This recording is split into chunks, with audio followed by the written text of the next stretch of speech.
Hello students, video शुरू करने से पहले प्लीज चैनल को लाइक, शेयर और सब्सक्राइब जरूर करें। एक इम्पॉर्टेंट इन्फॉर्मेशन, अगर आपको इस वीडियो के नोट्स चाहिए तो डिस्क्रिप्शन बॉक्स में दिया गया डाउनलोड लिंक चेक करें। Thank you. चलिए शुरू करते हैं। इस वीडियो में हम पढ़ेंगे MPSE 5 state and society in Africa के प्रीवियस ईयर क्वेश्चन और most important questions with answers. ये क्वेश्चंस आपके एग्जाम के लिए बहुत इंपॉर्टेंट है। अगर आपने ये अच्छे से कर लिए तो एग्जाम निकलना पक्का है। Let's begin. Question 1, right a note on conflicts and conflict management in Africa. Question explanation. इस क्वेश्चन में हमें अफ्रीका के कॉन्फ्लिक्ट्स के नेचर, रीजन्स और टाइप्स समझने हैं और फिर कॉन्फ्लिक्ट मैनेजमेंट के तरीके डिस्कस करने हैं। यानी एथनिक, पॉलिटिकल, इकोनॉमिक और एक्सटर्नल फैक्टर्स के साथ साथ अफ्रीका के स्टेट्स, रीजनल ऑर्गेनाइजेशंस और इंटरनेशनल एक्टर्स का रोल भी कवर करना है। आंसर। इंट्रोडक्शन। अफ्रीका में इंडिपेंडेंस के बाद से कॉन्फ्लिक्ट्स एक मेजर प्रॉब्लम रहे हैं। Ethnic rivalry, political instability, resource के लिए स्ट्रगल और सिविल वॉर्स ने कॉन्टिनेंट को डिस्टर्ब किया है। Colonial history, weak state institutions और सोशियो इकोनॉमिक इनइक्वालिटी इन प्रॉब्लम्स को और कॉम्प्लेक्स बनाती है। इसी वजह से कॉन्फ्लिक्ट मैनेजमेंट के लिए लोकल, रीजनल और इंटरनेशनल लेवल पर अलग अलग अप्रोचेस यूज किए जाते हैं, जैसे पीस बिल्डिंग, रेकंसिलिएशन और डेवलपमेंट। Main body. 1. नेचर और causes of conflicts in Africa. Ethnic और identity based conflicts. Colonial powers ने आर्बिट्ररी बाउंड्रीज बनाई थी जिससे एथनिक डिविजन्स और राइवलरी बढ़ गई। एग्जाम्पल रुआंडा का 1994 जेनोसाइड, नाइजीरिया का बायाफ्रा वॉर। पॉलिटिकल इंस्टेबिलिटी और ऑथोरिटेरियनिज्म। डेमोक्रेसी वीक थी और मिलिट्री कूज कॉमन रहे।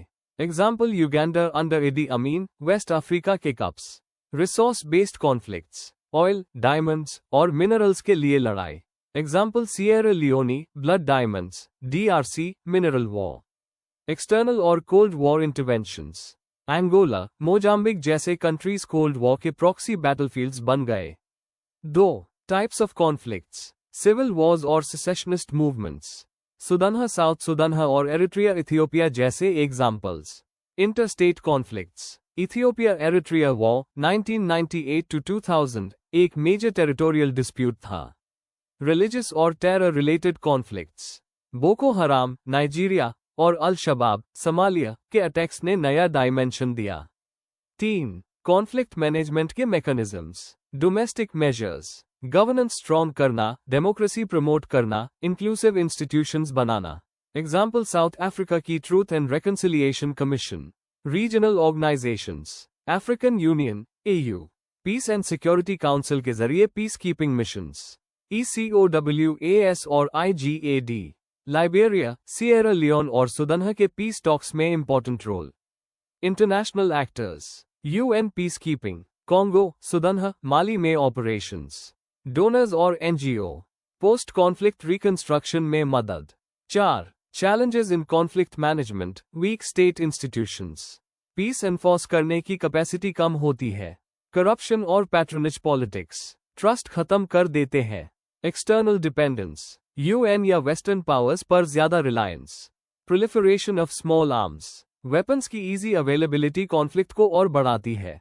कंक्लूजन। अफ्रीका के कॉन्फ्लिक्ट्स की रूट्स हिस्ट्री, पॉलिटिक्स और इनइक्वालिटी में है, लेकिन पीस बिल्डिंग इनिशिएटिव्स और डेमोक्रेटाइजेशन ने कुछ प्रोग्रेस दिखाए हैं।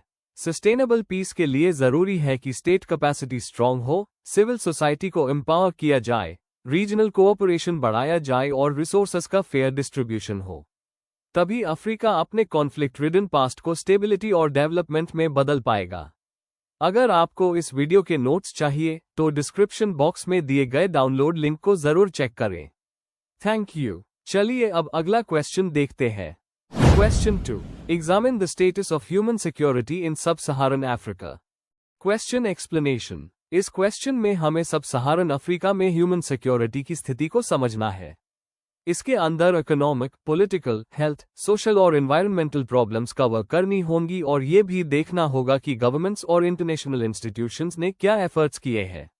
आंसर। इंट्रोडक्शन। ह्यूमन सिक्योरिटी का मतलब सिर्फ बॉर्डर्स को सिक्योर करना नहीं है, बल्कि हर इंसान की सेफ्टी और डिग्निटी को एंश्योर करना है। इसमें पॉवर्टी, हेल्थ, फूड, एनवायरनमेंट और पॉलिटिकल सिक्योरिटी सब आती है। सब सहारन अफ्रीका में पॉवर्टी, वॉर, एपिडेमिक डिजीजेज और वीक गवर्नेंस के वजह से ह्यूमन सिक्योरिटी एक बड़ी चैलेंज है। इस आंसर में हम करंट स्टेटस को समझेंगे, की चैलेंजेस को डिस्कस करेंगे और एफर्ट्स को इवैल्यूएट करेंगे। Main body. 1. ह्यूमन सिक्योरिटी का कॉन्सेप्ट अफ्रीका के संदर्भ में। यूएनडीपी 1994 ने ह्यूमन सिक्योरिटी को डिफाइन किया था इकोनॉमिक, हेल्थ, फूड, एनवायरमेंटल और पॉलिटिकल एस्पेक्ट्स के बेसिस पर। अफ्रीका में कॉलोनियल लेगेसी, वीक स्टेट्स और ग्लोबल इनइक्वालिटी के वजह से ये कॉन्सेप्ट और भी रेलेवेंट है। ट्रेडिशनल सिक्योरिटी सिर्फ स्टेट के प्रोटेक्शन पर फोकस करता है, जबकि ह्यूमन सिक्योरिटी आम आदमी के लाइफ और डिग्निटी पर। 2. इकोनॉमिक इनसिक्योरिटी और पॉवर्टी। सब सहारन अफ्रीका दुनिया का सबसे गरीब रीजन है, जहां 40% से ज्यादा लोग पॉवर्टी लाइन के नीचे रहते हैं। एग्रीकल्चर पर डिपेंडेंसी और इंडस्ट्रियलाइजेशन की कमी इस प्रॉब्लम को और बढ़ती है। यूथ अनएम्प्लॉयमेंट से माइग्रेशन और इंस्टेबिलिटी बढ़ रही है। एग्जाम्पल, नाइजीरिया और साउथ सुदान में ऑयल के रिसोर्सेज होने के बावजूद आम लोगों को फायदा नहीं मिलता। 3. हेल्थ सिक्योरिटी के चैलेंजेस। HIV, एड्स, एबोला और कोविड-19 जैसी डिजीजेज ने हेल्थ केयर सिस्टम की वीकनेस को एक्सपोज किया। HIV, एड्स के ग्लोबल केसेस का 2/3 हिस्सा इसी रीजन से है। सेफ ड्रिंकिंग वाटर और सैनिटेशन की कमी से पब्लिक हेल्थ और खराब होती है।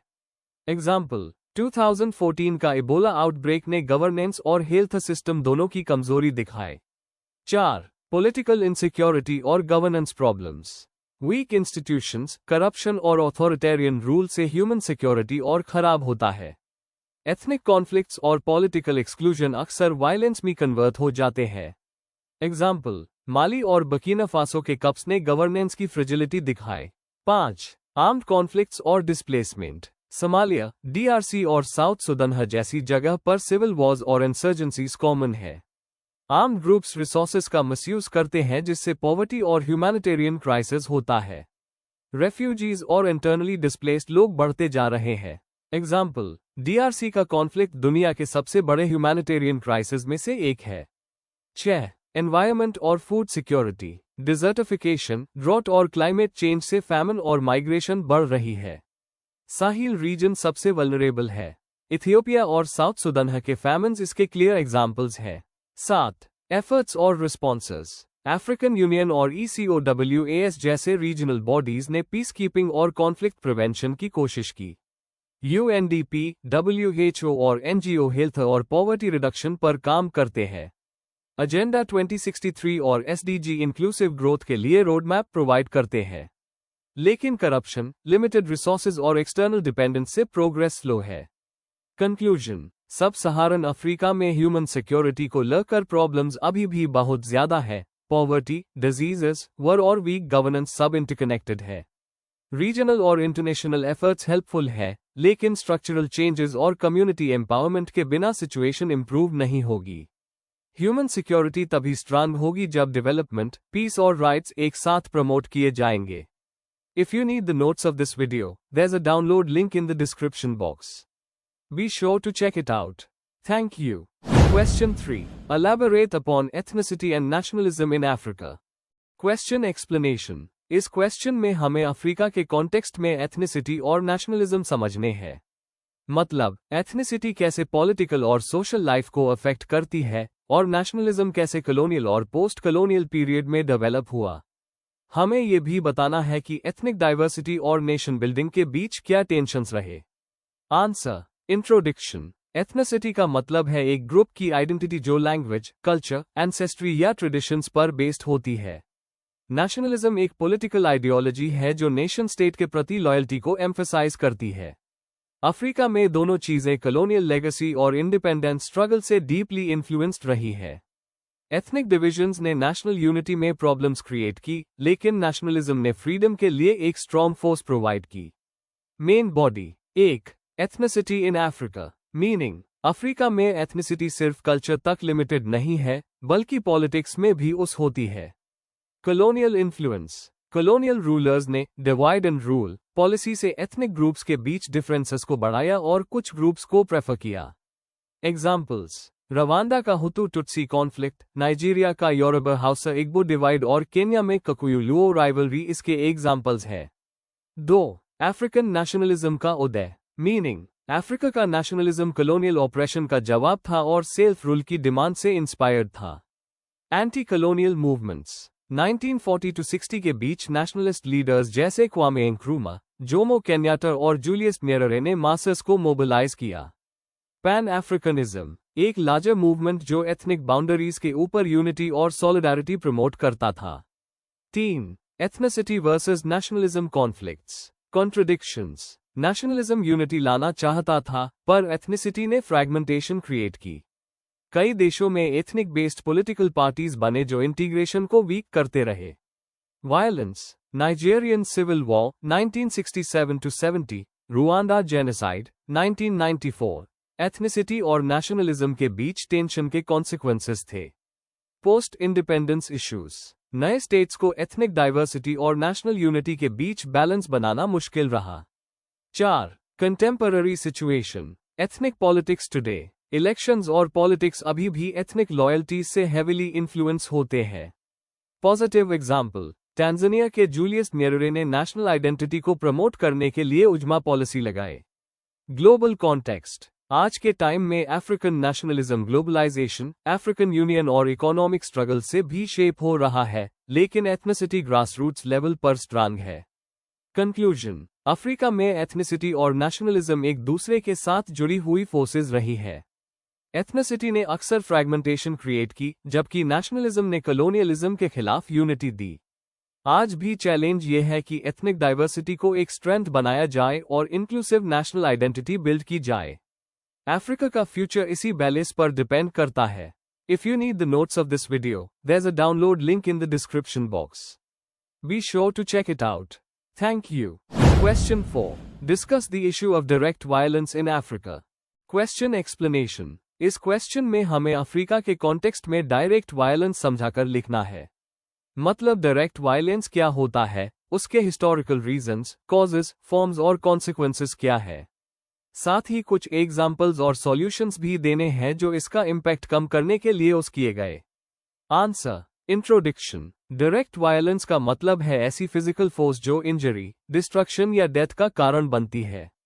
अफ्रीका में ये problem colonial rule, ethnic rivalry, civil wars और ऑथोरिटेरियन रेजीम्स की वजह से ज्यादा हुई।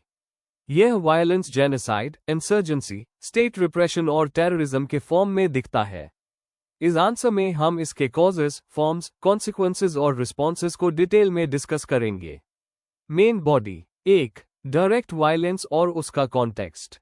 डेफिनेशन। डायरेक्ट वायलेंस एक विजिबल और फिजिकल फॉर्म है जिसमें किलिंग, टॉर्चर, वॉर, डिस्प्लेसमेंट आते हैं। योहान गल्तुम ने इसे स्ट्रक्चरल और कल्चरल वायलेंस से अलग डिफाइन किया। Colonial legacy. कॉलोनियल बाउंड्रीज ने अलग अलग कम्युनिटीज को एक स्टेट में डाल दिया, जिससे इंडिपेंडेंस के बाद एथनिक क्लैशेस बढ़े। State fragility. इंडिपेंडेंट होने के बाद स्ट्रॉन्ग इंस्टीट्यूशंस की कमी थी, जिससे वायलेंट पावर स्ट्रगल्स बढ़े। एग्जाम्पल, रवांडा का 1994 जेनोसाइड डायरेक्ट वायलेंस का सबसे ट्रैजिक एग्जाम्पल है। 2. Causes of direct violence in Africa. Ethnic और कम्युनल कॉन्फ्लिक्ट्स। बॉर्डर्स ने एथनिक ग्रुप्स को डिवाइड कर दिया, जिससे क्लैशेस हुए। Resource competition. ऑयल और डायमंड्स के लिए वायलेंट स्ट्रगल्स, जैसे सिएरा लियोन और डीआरसी में। ऑथोरिटेरियनिज्म। डिक्टेटोरियल लीडर्स ने वायलेंस का यूज ऑपोजिशन को दबाने के लिए किया। एग्जाम्पल, युगांडा में Idi Amin. Civil wars. Liberia, Sudan, Sierra Leone, जहां सिविल वॉर्स ने मिलियंस को इम्पैक्ट किया। External interventions. कोल्ड वॉर के दौरान सुपर पावर्स ने राइवल ग्रुप्स को सपोर्ट किया, जिससे कन्फ्लिक्ट्स इंटेंस हुए। 3. फॉर्म्स और manifestations of direct violence. Genocide, Rwanda 1994, Darfur. Civil wars, Liberia, Sierra Leone. Terrorism, Boko Haram, Nigeria, al Shabaab, Somalia. Gender based violence. War के दौरान women पे sexual violence common है। DRC को rape capital कहा जाता है। State sponsored violence. Authoritarian regimes में police brutality और मैस किलिंग्स।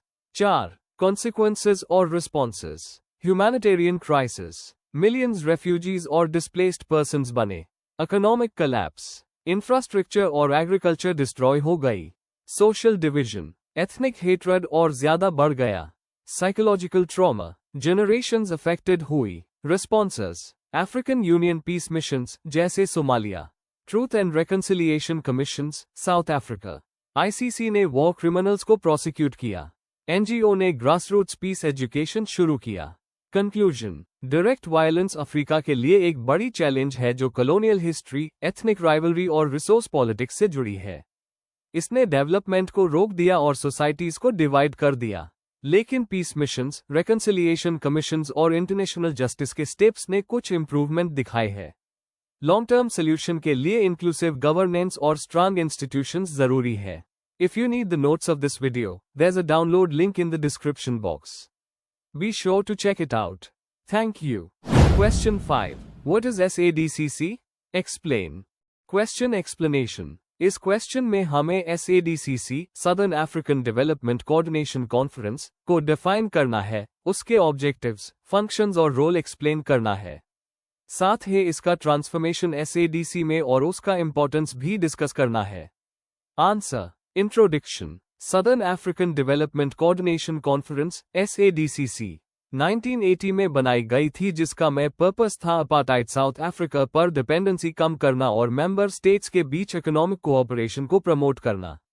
ये एक रीजनल ऑर्गेनाइजेशन थी जो बाद में southern African development community SADC के रूप में 1992 में ट्रांसफॉर्म हुई।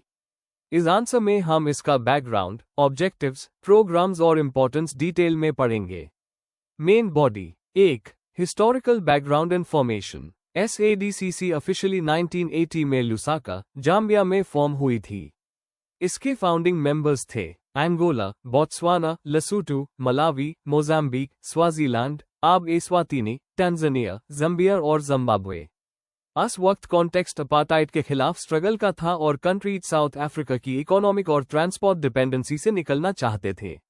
लुसाका डिक्लेरेशन 1980 ने इसका विजन सेट किया जो कलेक्टिव सेल्फ रिलायंस और डेवलपमेंट पर बेस्ड था। 2. Objectives of SADCC economic independence. South Africa के ऊपर डिपेंडेंसी कम करना, regional integration, transport, agriculture, energy, trade जैसे सेक्टर्स में कलेक्टिव प्रोजेक्ट्स बनाना। लिबरेशन सपोर्ट, कॉलोनियलिज्म और अपार्टाइड के खिलाफ पॉलिटिकल स्ट्रगल को सपोर्ट करना। इंफ्रास्ट्रक्चर डेवलपमेंट, ऐसे ट्रांसपोर्ट और ट्रेड रूट्स डेवलप करना जो साउथ अफ्रीका को बाईपास करें। External negotiation power, donor agencies और यूरोपियन कम्युनिटी के साथ एक यूनाइटेड फ्रंट क्रिएट करना। 3. Strategies and programs. Sectoral responsibility, हर मेंबर कंट्री को एक स्पेसिफिक सेक्टर असाइन किया गया, जैसे Mozambique transport, Zimbabwe food security. Regional projects, railways, ports और रोड प्रोजेक्ट्स डेवलप किए गए, जैसे Beira corridor in Mozambique. Agriculture, food security के लिए शेयर्ड इरिगेशन और research projects. Energy cooperation, power sector में इनिशिएटिव्स जैसे southern African power pool SAPP। International partnerships, donor countries ने SADCC को काफी सपोर्ट दिया as a part of anti apartheid movement. 4. Transformation into SADC 1990 के बाद अपार्टाइड गिरने लगा और ग्लोबलाइजेशन का प्रेशर बढ़ने लगा। टैब SADCC को एक्सपेंड करके 1992 में SADC, southern African development community, बनाया गया। विंडहोक ट्रीटी ने SADCC को एक लीगली बाइंडिंग ऑर्गेनाइजेशन बना दिया जिसका फोकस सिर्फ डेवलपमेंट नहीं, बल्कि सिक्योरिटी और डीपर इकोनॉमिक इंटीग्रेशन भी था। अब SADC फ्री ट्रेड, पीस और रीजनल यूनिटी के लिए काम करता है। 5. Achievements and limitations of SADCC achievements. Regional unity और कोऑपरेशन के लिए एक प्लेटफॉर्म क्रिएट किया। साउथ अफ्रीका के डिपेंडेंसी को ऑल्टरनेटिव ट्रेड रूट से रिड्यूस किया। लिबरेशन मूवमेंट्स और सॉलिडारिटी को स्ट्रेंथन किया। डोनर सपोर्ट के थ्रू डेवलपमेंट प्रोजेक्ट्स इंप्लीमेंट हुए। लिमिटेशंस, डोनर फंडिंग पर ज्यादा डिपेंडेंसी थी। इंस्टीट्यूशंस वीक दी और डिसीजन मेकिंग स्लो होता था। मेंबर्स के पॉलिटिकल डिफरेंसेस की वजह से प्रोग्रेस लिमिटेड रही। कंक्लूजन, टू कंक्लूड, SADCC ने सदर्न अफ्रीका में रीजनल कोऑपरेशन और एंटी अपार्टाइड स्ट्रगल दोनों को स्ट्रांग बनाया। इसने इकोनॉमिक और पॉलिटिकल सॉलिडारिटी के जरिए इंटीग्रेशन की फाउंडेशन रखी जो आगे चलकर SADC में कन्वर्ट हुई।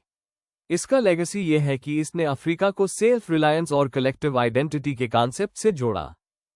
Before we end, please like, share and subscribe the channel for more such study materials and one important information अगर आपको नोट्स चाहिए तो डिस्क्रिप्शन बॉक्स में डाउनलोड लिंक दिया हुआ है, जरूर चेक करें।